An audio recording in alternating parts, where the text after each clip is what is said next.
नमस्कार मंडळी, स्वागत आहे तुमचं आजच्या आपल्या यूट्यूब ब्लॉगमध्ये. आणि आम्ही आता खूप गडबडीत आहोत आणि आम्ही निघालो आहोत. ॲक्च्युली अचानक ठरलं, अचानक नाही म्हणजे 2 महिन्यापूर्वी आम्ही सगळं बुकिंग वगैरे केलं होतं.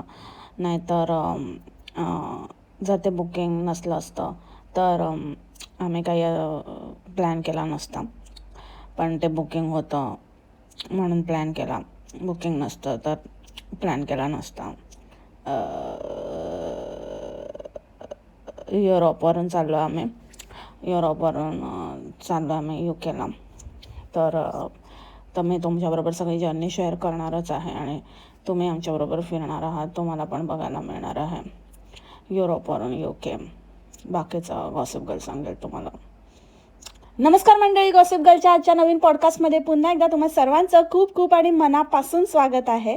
तर कुठून सुरुवात करू आणि कुठून नाही. पहिली गोष्ट तर ते भूताचं काय, ते आता तिने थंबनेल वगैरे चेंज केलं आहे ते.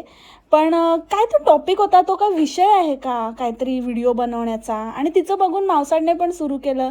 लगेचच भीती वाटते आणि काय असतं आणि एवढ्या मोठ्या घरात मी कशी राहते एकटी वगैरे. तर मावसाडला तर मला हे सांगायचं की मावसाड एवढं मोठं बिठं तर काही नाहीच आहे, उगाचंच आपलं काय नव्हेच ते तुझं.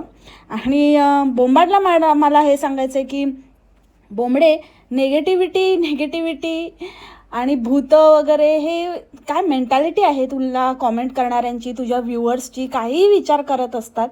आणि सगळ्यात महत्त्वाचं म्हणजे त्यांना अजूनही हे कसं कळलेलं नाही आहे की एवढ्या अखंड म्हणजे ज्या नेगेटिव्हिटीची जी धादांत आदिशक्ती, आदिमूर्ती आहे, मूर्तिमंत उदाहरण आहे, तिच्याकडे कसले काय नेगेटिव्हिटी आणि अजून काय कुठला विचार आणि कसं काय, जी स्वतःच बाई नखशिकांत नेगेटिव्हिटीने भरलेली आहे, जिच्यापासनं नेगेटिव्हिटीचा उगम होतो आणि जी स्वतः एक भूतापेक्षा काही कमी नाही आहे, तिच्याकडे कुठली भूतं येणार आहे आणि कसलं काय आहे. रोज बघते ती स्वतःला आरशात, रोज बघते, रोज स्वतःचे विचार वगैरे सगळे तिला स्वतःला माहिती आहेत. त्यामुळे अशी व्यक्ती काय नेगेटिव्हिटी आणि भूत आहेत का आणि म्हणे मला विचार करायला पण वेळ नाही. बरोबर, कारण कसं ठगवायचं, कसं आपल्या स्वतःमध्ये जेव्हा आपण ठासून भरलेलो असतो नेगेटिव्हिटीने, तर कसं काय ना, नेगेटिव्ह माणसाला स्वतःलाच कसं वाटणार की काहीतरी नेगेटिव्ह आणि असं. ह्या सगळ्या गोष्टी त्यालाच कळतात जो पॉझिटिव्हिटीने भरलेला आहे. तर त्याला पटकन असं समोरच्या माणसामध्ये काहीतरी असं खटकतं किंवा थोडं पण काहीतरी असं असेल तरी ते जाणवतं. पण जी व्यक्ती स्वतःच नेगेटिव्ह आहे, अखंड नेगेटिव्ह आहे, जिच्यामध्ये काहीच पॉझिटिव्ह, काहीच घेण्यासारखं नाही, अक्षरशः ती म्हणते व्हिडिओमध्ये, पण सांगावं लागतं जिला की मी पॉझिटिव्ह व्हिडिओ बनवते आणि तुम्ही याच्यातनं काहीतरी पॉझिटिव्ह घ्या. अरे पण काय घ्यायचं, काही दिसतच नाही. पॉझिटिव्ह काय, नेगेटिव्ह काय, काही घेण्यासारखंच नाही आहे. इतके फालतू थुकरट व्लॉग आहेत ते. तू आम्हाला एकदा सांग बसून, तू स्वतः म्हणजे जे म्हणतेस ना, मी विचार नाही करायला मला वेळच नाही आणि मी कधी विचारच नाही केला, असं इतकं कामं राहतात आणि इतकं हे असतं तर मला विचारच करायला नाही मिळत की काय नेगेटिव्ह वगैरे. तर स्वतःला मी इतकी बिझी ठेवते. तर आम्हाला ना कळत नाही आहे की तू नेमकी कशात एवढी बिझी असतेस. आणि नेमकं तू आम्हाला जे सांगतेस की पॉझिटिव्ह घ्या, ह्यातनं मी जे काही दाखवते, तर आम्ही काय घ्यायचं पॉझिटिव्ह, काय आहे तुझ्या व्हिडिओमध्ये पॉझिटिव्ह, ते एकदा आम्हाला क्लॅरिफाय कर आणि त्याच्यावर एक व्हिडिओ बनव. की मी तुम्हाला नेहमी सांगत असते ना, पॉझिटिव्ह घ्या, ह्याच्यातनं काहीतरी पॉझिटिव्हिटी ने तुम्ही बघा ह्याकडे आणि पॉझिटिव्ह विचार करा, मी पॉझिटिव्ह व्हिडिओ बनवते. तर काय असतं असं पॉझिटिव्ह नेगेटिव्ह तर सोडून दे, पण तुझ्या व्हिडिओतनं घेण्यासारखं काय आहे, शिकण्यासारखं काय आहे, ह्याच्यावर जरा विचार कर आणि तो विचार आमच्याबरोबर शेअर कर. ज्या व्हिडिओची सुरुवातच नेगेटिव्हिटीपासून होते, त्या व्हिडिओतनं पॉझिटिव्ह काय घ्यायचं. म्हणजे खोटेपणा तर इतका भरलेला आहे टायटलमध्येच. आम्ही कुठे यायला निघालो, कुठे असणार आमची नेक्स्ट ट्रिप, भारतात. कशाला कशाला जी गोष्ट आपण करणार नाही आहोत ती गोष्ट कशाला उगाचच टायटलमध्ये मेन्शन करायची, कशाला तो खोटेपणा करायचा. म्हणजे तुमचा खोटेपणा कुठून सुरू होतो ते बघा. जर टायटलच इतकं फेक असेल तर पुढचं व्लॉग बघण्यात आणि त्याच्यात पॉझिटिव्ह शोधण्याचा प्रश्नच कुठून येतो. आणि लोकांनी का वेळ काढायचा आणि का बघायचं ज्यामध्ये काहीच नाही आहे, ज्यामध्ये काही घेण्यासारखं नाही आहे, ज्याची सुरुवातच खोटी आहे. तर त्याच्यामध्ये काय शोधायचं. आणि पॉझिटिव्ह असेल ना तर ते डोळ्यांना दिसतं, मनाला भावतं.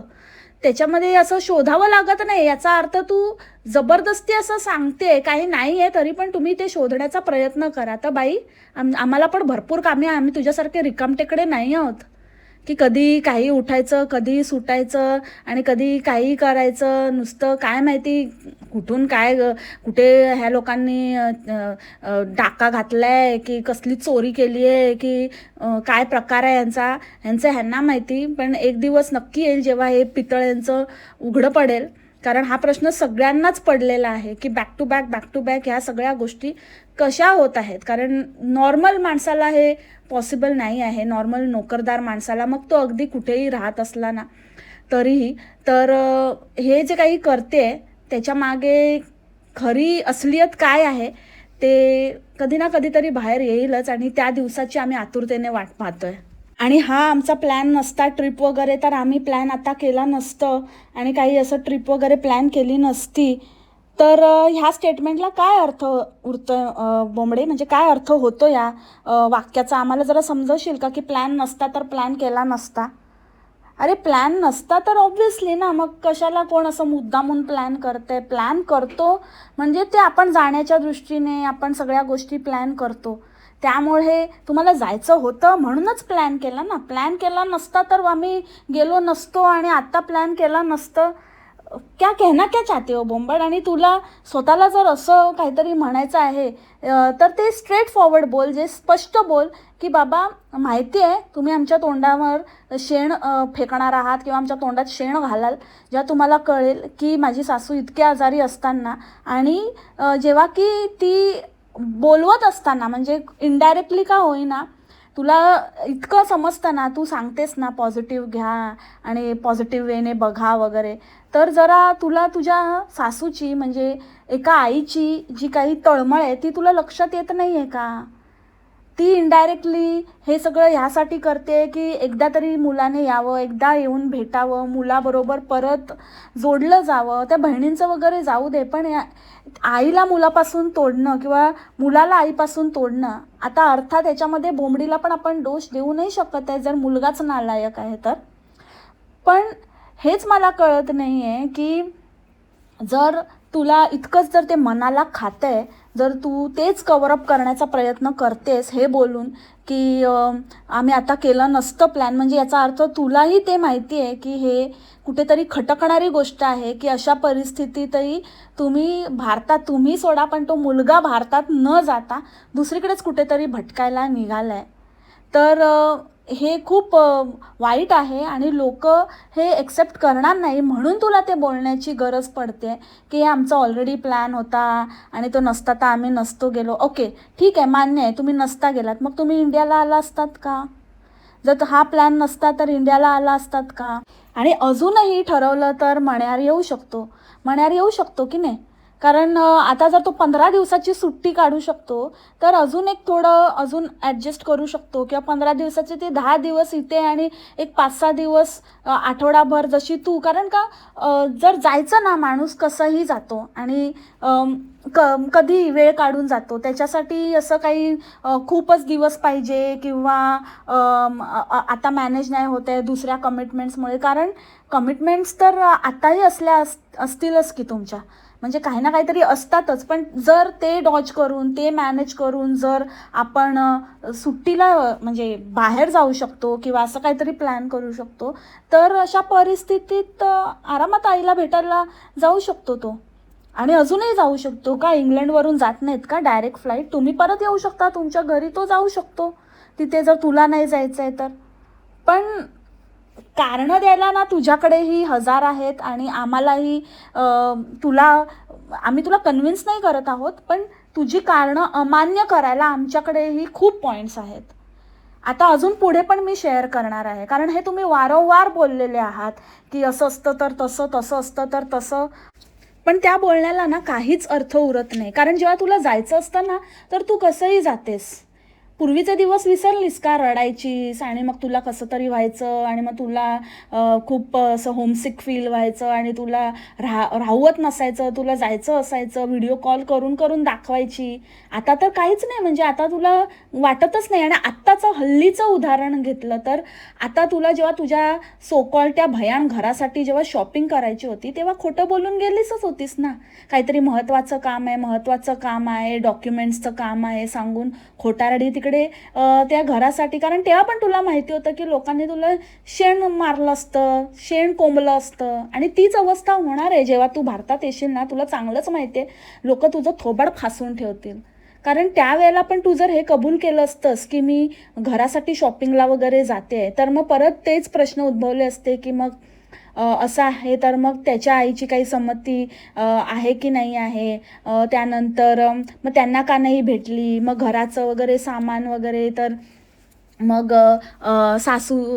सासूला का नाही, तिला इन्वॉल्व का नाही केलं, किंवा असं एक ना अनेक प्रश्न उभे राहिले असते आणि त्याची उत्तरं तुझ्याकडे नव्हती. म्हणून त्यावेळेला तू खोटं बोलून गेलीस की माझं काहीतरी डॉक्युमेंट्सचं काम आहे आणि ते पुण्यातच आहे. आणि तेव्हाही आम्ही हा प्रश्न वारंवार उपस्थित केला होता की पुण्यात कसं काय असू शकतं, कारण तुझा आणि पुण्याचा तर काहीच संबंध नाही एक्सेप्ट तुझं ते एक घर होतं जे जे ते पण तू खोटंच बोलतेस की ते अजूनही आहे आणि आम्ही अजून विकलेलं नाही आहे. त्याचे आमच्याकडे इनफ पुरावे आहेत की ते कधीच 4-4.5 वर्षापूर्वी विकलेलं आहेस तू. जेव्हा तू लास्ट होम टूर दिलीस त्या घराची तेव्हाच ते विकून टाकलेलं आहे.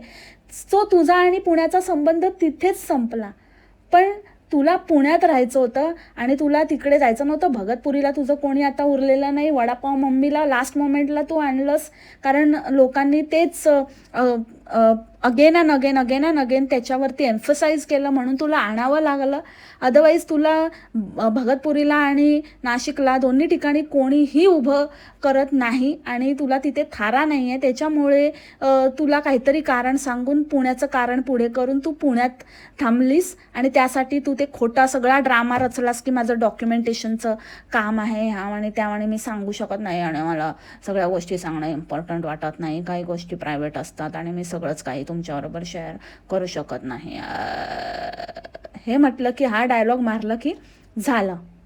तसंच जर तू तेव्हा तुझ्या स्वतःच्या कामासाठी किंवा तुला गरज होती किंवा तुझी हाव म्हणून तुझी खाज म्हणून तू गेलीस ना मुलींना टाकून, व्ह्यूज पण पाहिजे होते कारण तेव्हा तर एकदम डबघाईला आलेली, त्यामुळे ते व्ह्यूजला उसळी मारायला ही गेली. आणि आता म्हणे की आता कधी होतोय आणि कधी आम्ही जाणार माहिती नाही, म्हण्यार पण सेम भाषा बोलतोय. कारण आता स्थिरस्थावर झालेलं आहे आणि आता कसली गरज उरलेली नाही आहे. जेव्हा कधी गरज पडेल, परत भीक मागायची वेळ येईल, तेव्हा जाऊया परत ड्रामा करूया, काहीतरी नवीन उचकटून काढूया. कारण आम्हाला शांत बसवतच नाही. भीक लागली की पळायचं इंडियाला ड्रामे करायला. आणि जर तुझं इतके महिने आधीच प्लॅनिंग झालं होतं तर मग तू लास्ट मोमेंटला सगळं काहीच पूर्ण व्हिडिओमध्ये काहीच नाही झालं आहे आणि आमच्याकडे बॅग पण नाही आहे आणि काय नाही आहे आणि एकच काढली आहे बॅग आणि अजून मला खायचं पण काहीच माहिती नाही आहे. नाहीतर नेहमी तुम्हाला माहितीच आहे की माहितीच राहतं की मी प्रिपरेशन करत असते आणि मी सगळ्या गोष्टी बनवत असते. पण ह्यावेळेला मला आता सगळं करायचं आहे, उद्याची फ्लाईट आहे, अजून बॅग पण अरे असं कसं होऊ शकतं? म्हणजे इतकं तुमचं अल्ट्रा ॲडव्हान्स प्लॅनिंग होतं पण लास्ट मोमेंटपर्यंत तुझ्या बॅगेचा पत्ता नव्हता की तुला काही म्हणजे काय न्यायचं, काही कसलीच काही तयारी नव्हती आणि नुसती धावपळ होती. एरवी तर म्हणजे असं चांगले व्हिडिओ छापतेस तू आणि आता तसंही तुझ्याकडे कॉन्टेंट नव्हतं, पण तरी पण तू लास्ट मोमेंटपर्यंत तू काहीच केलंच नाही का असं, जर एवढं आधीचं प्लॅनिंग होतं तर. आणि दुसरी गोष्ट, तिकीट्स तर खूप आधी 6-6 महिने आधी चालू होतं बुकिंग आणि टीम आणि सगळ्या गोष्टी झालेल्या असतात आणि ते सगळं डिक्लेअर होतं, फिक्स्चर असतं आणि त्यानंतर मग आपण ते तिकीट्स बुक करतो. ते तिकीट्स कन्फर्म बुकिंग आपल्याकडे आल्यानंतर मग आपण विजासाठी अप्लाय करतो on the basis of those tickets, match tickets. आणि म्हणजे आम्ही मॅचची तिकीट काढलेली आहे आणि त्या बेसिसवर आम्हाला विजा प्रोव्हाइड करा आणि मग त्यासाठी आपण व्हिजिट विजाला अप्लाय करतो, टुरिस्ट विजा वॉटेवर त्याच्यासाठी अप्लाय करतो, त्यानंतर तिकीट काढतो.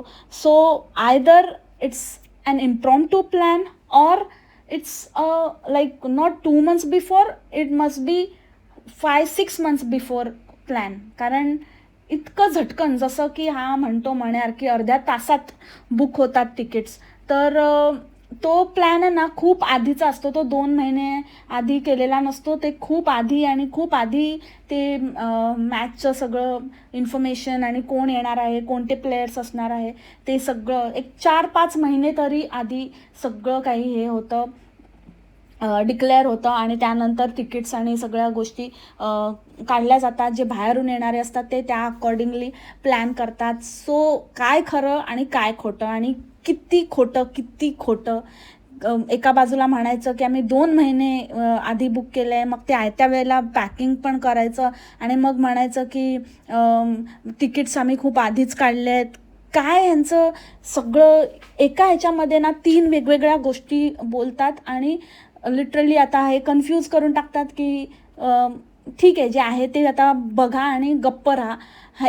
हा एकच ऑप्शन आपल्याकडे उरतो. कारण जर खोलात गेला ना तर इतकं खोटं आणि इतकं खोटं आणि खोट्याने इतके भरलेले आहेत की डोकं फुटायची वेळ येईल आपलं, की शोधाशोध करायची म्हटलं तर. आणि मॅडमने नवीनच शोध लावला आहे, युरोपवरून युकेला चालल्यात मॅडम. अरे बाबा, युरोप देश नाही आहे आणि हिला तर ही गोष्ट तर माहिती नाहीच आहे. ही तर काय करते, झुरका मारलेली अनपड अडाणीबाई अडाणटोट. पण तो तर म्हण्यार तर म्हणजे मला आता कन्फर्म झालेला आहे. आणि हेन्स मला सारखं सारखं राहून वाटतं की असं कसं यार, असं कसं, म्हणजे या थुकरट कपलला, ज्याला कसली काडीची पण अक्कल नाही आहे, असल्या बावळट लोकांना कसं काय, म्हणजे कसं यांचं सगळं तिकडे नशीब फळफळलंय. असं काय यांनी काय पुण्य केलंय?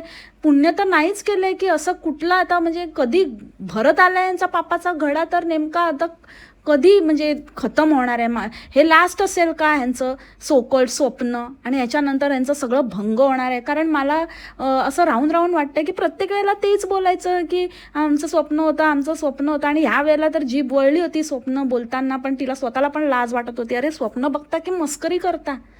काय झोपता बिपता की नाही? नुसतंच काय स्वप्नच बघत असतात? कधी कुठलीही गोष्ट झाली की आमचं स्वप्न होतं, आमचं स्वप्न होतं. अरे काय स्वप्नांना काय काय लिमिट आहे की नाही आहे? असतात स्वप्न एंडलेस, पण काय काय अर्थ आहे की नाही कुठल्या गोष्टीला? सारखं सारखं काय आपलं काही झालं की स्वप्न स्वप्न स्वप्न. आणि अशी स्वप्न अशी पूर्ण व्हायला लागली तर मग काय बघायलाच नको. सगळ्यांनी स्वप्न बघा, स्वप्न तर सगळ्यांची असतात, पण पूर्ण नाही होत ना सगळ्यांची. मग हे असं काय आहे की ह्यांचा कुठला असं काय आता कधी कलंडणार आहे आणि सगळं कसं पालटणार आहे, तर पापाचा घडा कधी उलटणार आहे, त्याचीच आता मी आतुरतेने वाट बघते.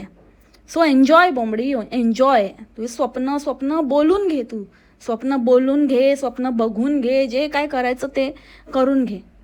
बस आता हे काठोकाठ भरलेलं आहे, ही याचीच निशाणी वाटते मला. So Europe is a continent आणि UK, लंडन, इंग्लंड ही एक कंट्री आहे त्यामधली. आणि EU कंट्रीज इज एक कंट्रीज, ग्रुप ऑफ कंट्रीज आहे जे EUच्या अंडर येतात, युरोपियन टेरिटरीज. सो युरोपवरून UKला चाललो. UK युरोपियन कॉन्टिनेंटमध्येच येतं.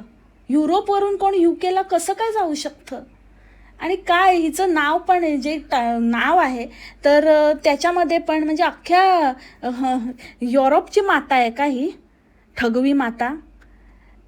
एक आपण कुठल्या तरी पर्टिक्युलर कंट्रीमध्ये राहतो, म्हणजे हे सगळेच असे आहेत की US ची माता, युरोपची माता, आफ्रिकन माता, एशियन माता. फक्त इंडियाचं म्हणजे ह्यांना भारत हा एक देश आहे माहिती आहे, तेव्हा का नाही म्हणत की आम्ही आशियामध्ये असं असतं, आशियामध्ये तसं असतं, आम्ही युरोपवरून आशियाला निघालो, एशियाला निघालो, का नाही म्हणत? मूर्ख बाई. आणि तिकडे गेल्यावरती जो पण कोण इंग्लिशमध्ये काय बोलत होता, हिची आणि हिच्या पोरींची तोंड बघण्यासारखी होती. म्हणजे ही मुलींच्या तोंडाकडे बघते, मुली हिच्या तोंडाकडे बघतायत. त्यांची पण अवस्था सारखीच आहे, बिकटच आहे. आणि काहीही बोललं तर माझं लहानपणीपासून एक स्वप्न, आणि आम्ही लहानपणी आणि 90sचे किड्स आणि कुठल्या कुठल्या गोष्टीला ही स्वतः ही भगतपुरीची भुरटी चोरटी, हिची अख्खं खानदान तिथे भामटी बघा काय बडबड करते की भगतपुरीच्या पोरांना चांगली संधी आहे आणि चांगला रोजगार, भुट्टा विकायचा. हो ना मशाल, आपली मुलं भुट्टा विकू शकतात ना.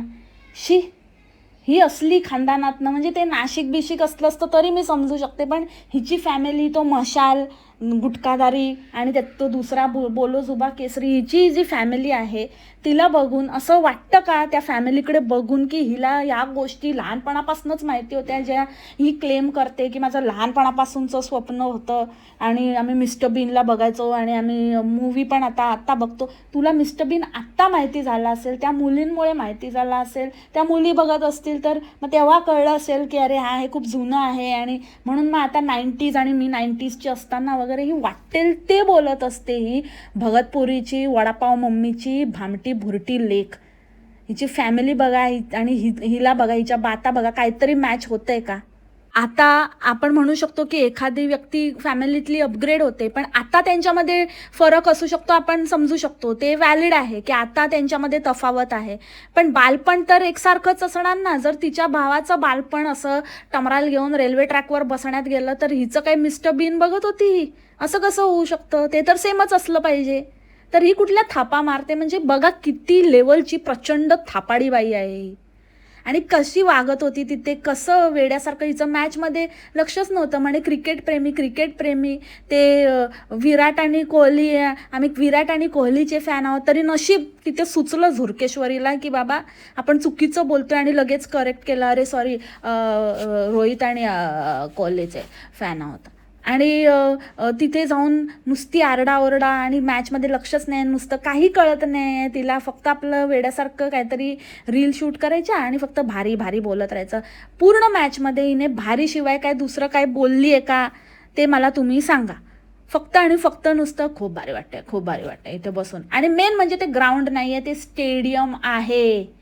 ते काय बाबा असं काहीतरी असंच गल्ली क्रिकेट नाही आहे की ग्राउंडमध्ये तुझ्या पोरींनी कधी आयुष्यात ग्राउंड नाही पाहिलं आणि तू स्टेडियमला गेली आहे तर स्टेडियमला स्टेडियम म्हणावं एवढं पण नाही कळत आहे. सारखं सतत आपलं ग्राउंड त्याच्यावरनंच तुझी ग्राउंड रियालिटी दिसून येते. आणि किती लाऊड होती तिथे, सगळेजण कसे बघा त्या रील्समध्ये शांत बसलेत आणि ही विनाकारण टाळ्या मारते, कारण टाळ्या मारणं हे अंगवळणीच पडलेलं आहे ना, तेच आहे ॲक्च्युअल रियालिटी, तीच आहे तिची. फक्त ती लॉर्ड्सवर उभी राहून टाळ्या मारते आणि बाकी तिच्या घरातले कुठे भगतपुरीला इकडे तिकडे उभ्या राहून टाळ्या मारत असतात. पण टाळ्या मारणं इज परमनंट. तर टाळ्या वाजवणं ह्यांच्याबरोबर राहून आहे ना, माय गॉड, म्हणजे माझे पण असं झालंय ना हालत की जाऊ दे.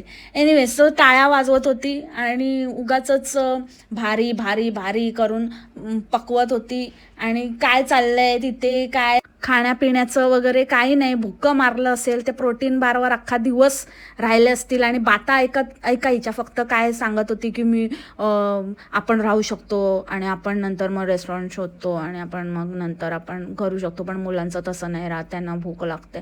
तुझ्या तर बघितलंय, तुझ्या मुलींना भुकं मारण्याची सवय आहे आणि त्या राहतात पण. जसं तू म्हणते ना, इतक्या वर्षाचा एक्सपिरियन्स राहतो, तर त्यांना एक्सपिरियन्स झालेला आहे आणि त्या स्वतःला तसं प्रिपेअर करतात आणि त्या प्रिपेअर्ड असतात त्यासाठी. आणि 15 किलोमीटर 15 किलोमीटर, हां चल दिवसभरामध्ये थोडं करून असं चाललं असेल तरी पण 15 किलोमीटर इज टू मच.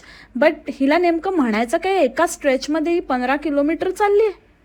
आणि अजून एक गोष्ट, एवढं इन्फॉर्मेशन देते आणि मग इथून 1 तासावर वगैरे आहे, तर तुम्ही इमॅजिन करा, म्हणजे ते किती एकाच कॉन्टिनेंटमध्ये आहे आणि 2 वेगळे देश आहेत, त्यामुळे ते इतकं जवळ आणि जे की ही कधीही जाऊ शकली असती, पण ही गेली नाही. 1 तास म्हणजे काय, आपल्याला दिल्लीला किंवा गोव्याला जायला पण, दिल्ली तर सोडा, गोव्याला जायला पण तुम्हाला 1.5 ते 2 तास पाहिजेत. मावसाड जाते ते आय थिंक कोल्हापूर काहीतरी 45 मिनिट्समध्ये का 1 आवरमध्ये आहे. म्हणजे it is like Mumbai to Kolhapur, joke. आणि ही असं काहीतरी खूप मोठं केल्यासारखं. So nothing, it is nothing guys. म्हणजे जर कोणाला असं वाटत असेल की खूप काही भारी केलं आहे, तर अजिबातच नाही. It is too late, they are too late for this. एखादी व्यक्ती जर युरोपमध्ये राहते ना, तर ती फर्स्ट इयरच UK व्हिजिट करतात. सो मॅक्सिमम 1-2 इयर्समध्ये. So they are too late for that. जेवढा बाता मारतात आणि जेवढं बढाई आहे यांची, त्या मानाने तर काही नाही आहे खूपच. आणि सेकंडली दॅट एअरलाईन म्हणजे ठीक आहे, मला असं काहीच प्रश्न नाही आहे की जे आपल्याला चांगलं आणि कन्व्हिनियंट आणि चीपर प्राईसला मिळत असेल तर त्याच्यामध्ये काही प्रॉब्लेमच नाही आहे. पण बढाया मारणाऱ्या या बढाईखोर लोकांना ही रियालिटी नाही लोकांना सांगता येत. म्हणजे हे किती इम्पॉर्टंट पॉईंट आहे की ज्या एअरलाईनने ते ट्रॅव्हल करतायत ती airline ultra low cost airline आहे, ज्याला आपण खूपच म्हणजे एकदम खूप स्वस्त, फॉर एक्झाम्पल आपण जे बसने वगैरे ट्रॅव्हल करतो इंडियामध्ये त्याच कम्पॅरिझनमध्ये म्हणजे आपण जे लक्झरी बसेस वगैरे AC आणि जे त्याच प्राईसमध्ये हे लोक एअर ट्रॅव्हल करतात. म्हणजे तिथल्या लोकांसाठी it is as same as travelling by any luxury बसला जेवढं आपण स्पेंड करतो तेवढंच ते त्या एअरलाईनचं तिकीट असतं. सो हा पण एक म्हणजे ठीक आहे तुम्ही ते यूज केलं, पण त्याच्यामध्ये कमीपणा काहीच नव्हता. तुम्ही ते पण क्लिअर केलं असतं तर जास्त चांगलं वाटलं असतं. लोकांना पण आयडिया आली असती की जसं शामूचं आपण बघतो तर शामूने एकदा सांगितलं होतं, आपला शामू म्हणून एक चॅनल आहे, ते आपल्या आईला घेऊन फिरत असतात. आई त्यांची 80+ आहे आणि ही 60+. तर त्याने पण एकदा, तो पण असाच इस्रायलवरनं फिरत असतो, पण तो म्हणाला होता एकदा की खूप स्वस्तात आणि आम्ही खूप असं सीझन आणि खूप असं स्वस्त असे काही तिकीट्स बघून काढतो जे की खूप चीप असतात आणि त्यामुळे आम्हाला ते पॉसिबल होतं. कारण बऱ्याच लोकांना प्रश्न आहे की कसं काय आम्ही इतकं फिरतो आणि इतका खर्च. So it is same. तेव्हा मला कळलं. आणि ती एअरलाईन तर मला माहितीच होती, being from a same career background. तर त्याच्यामुळे ती एकदम अल्ट्रा लो कॉस्ट एअरलाईन आहे. पण शामूच्या ह्याच्यातनं मला ही क्लॅरिटी मिळाली की it is very easy for them. आणि जेव्हा ही म्हणाली 1 तासावरच आहे तेव्हा इट वॉज कन्फर्म की यांना एकदम म्हणजे एकदम स्वस्तात तिकीट्स. आणि म्हणूनच मी म्हणते की एखादा माणूस असताना तो 2-3दा गेला असता. म्हणजे ह्यांचं जे काही प्लॅनिंग आहे, आणि त्या प्लॅनिंगमध्ये पण ही म्हणे की आम्ही एका कुठल्या तरी पर्टिक्युलर ह्याची म्हणजे हेच मॅच होण्याची आणि त्याच्यामध्ये विराट आणि रोहित खेळणार अशी वाट बघत होतो. सो तो दिवस आता आलेला आहे. आणि ह्याच्या पुढे आता वर्ल्ड कपला ते इंडियाला वगैरे असेल, त्यांची इंडियन टीम खेळेल, बट इंडियाला जायला मिळेल का नाही मिळेल हे ह्याचे डायलॉग होते. तर मला हेच कळत नाही आहे की इतक्या वर्षात कधीच झाली नाही मॅच इंडियाला. तुमच्या फॅमिलीबरोबर तुमचे हितसंबंध आत्ता बिघडले की ते पहिल्यापासूनच बिघडलेले होते.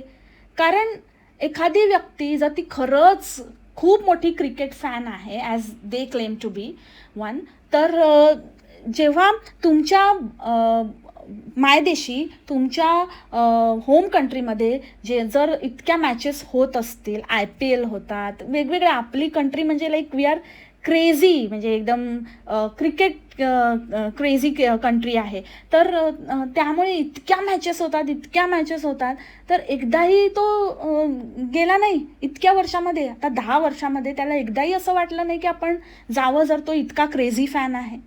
आणि आता तो म्हणतोय की मी जाऊ शकेन की ना, का नाही जाऊ शकणार, का सोडलेस तू की कधीच येणार नाही आहेस, तर ते क्लिअर करा. कारण अगेन जेव्हा तुम्हाला गरज असते, जेव्हा स्वतःचा मतलब असतो, भीक मागायची असते, तेव्हा तुम्ही चटकीपट म्हणजे काही विचार न करता रातोरात ठरवता आणि येता काहीतरी खोटं हे करून, स्टोरी बनवून.